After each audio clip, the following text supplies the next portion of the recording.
Have you ever been wondering how big your brain is and tried to indirectly comparing your head size with others? In my first video, I demonstrated how I use STEMMA and automated brain analysis software to measure my own brain volume.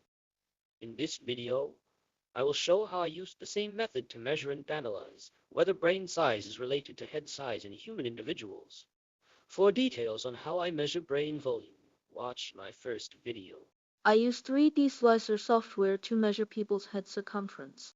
This method is actually superior to tape measure, as it eliminates errors caused by hair and tape deformation.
In my first video, I mentioned that I used computational anatomy toolbox software to measure the brain volume of thousands of healthy young adults of various ethnic backgrounds based on their brain MRIs.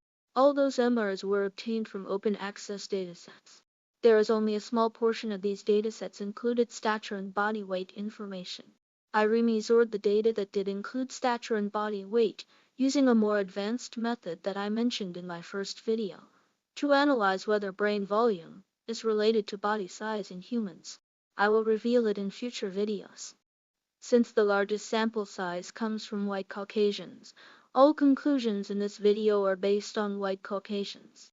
I will show you racial differences in brain size in future videos. You might find some outdated information on Google, but my method is more advanced. These are the processing results. I don't want to unveil too many details. So brain volume is normalized based on average white women. The normalized brain volume for white men is 1.13, meaning the average brain volume of white men is 1.13 times that of white women.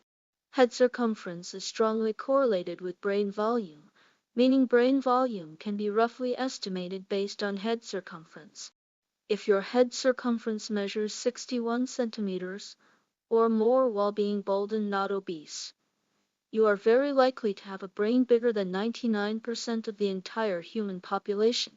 Inevitably, you can see there are cases with a larger head circumference that do not have a bigger brain.